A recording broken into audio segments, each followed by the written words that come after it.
Ce tutoriel vous expliquera comment faire le moule pour une couronne.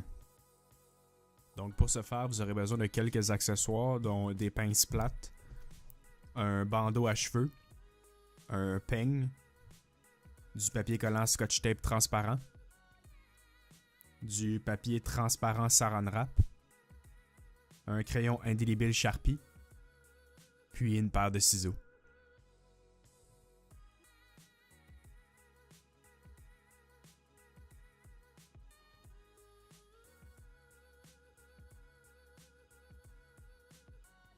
Donc, commencez par dégager les cheveux de votre artiste avec des pinces plates. Vous pouvez vous aider d'un peu d'eau pour envoyer les cheveux plus aisément vers l'arrière.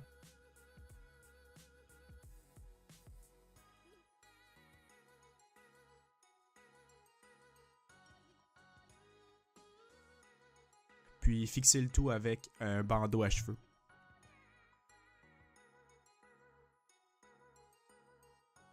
Assurez-vous de bien envoyer toutes les petites mèches qui dépassent sous le bandeau.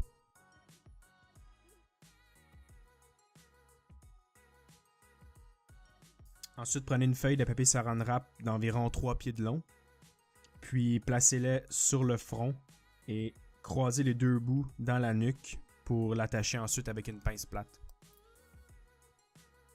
Placez par la suite une deuxième feuille de papier Saran Wrap de la même longueur en partant de la nuque, puis amenez-la vers le front. Étendez bien le papier Saran Wrap afin de couvrir l'entièreté des cheveux.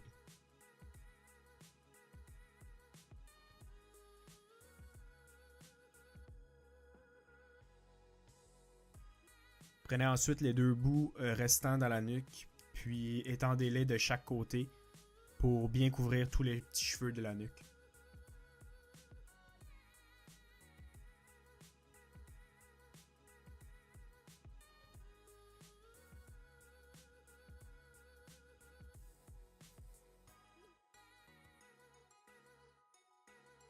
Vous pouvez fixer le tout avec des pinces plates.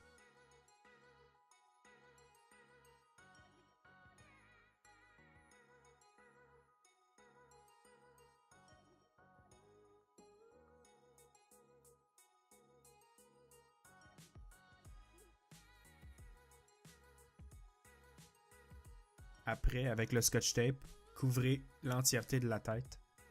Faire en premier la circonférence.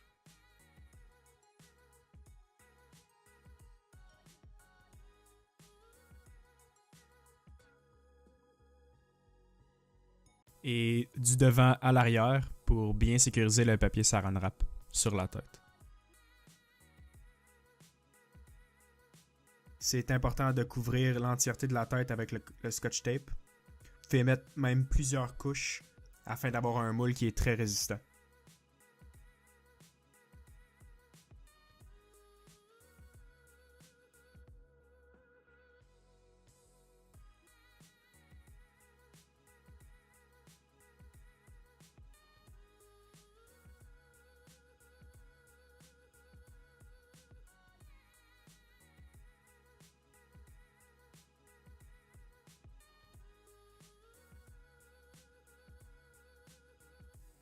Par la suite, il suffit de dessiner le contour de la tête de votre artiste avec un crayon Sharpie.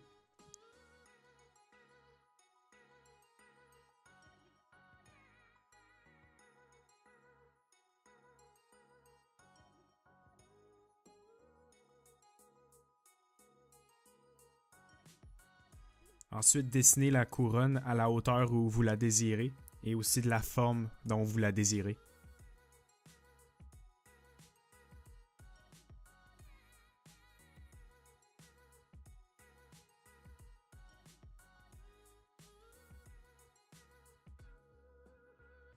Donc, enlevez le moule en découpant au niveau des oreilles de chaque côté, puis aussi sur le front. Puis vous pouvez tirer, là, le moule devrait sortir aisément.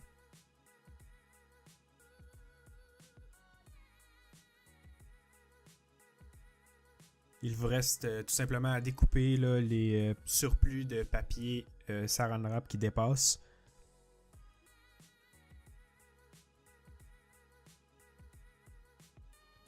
Puis à écrire le nom de votre artiste à l'intérieur pour bien l'identifier.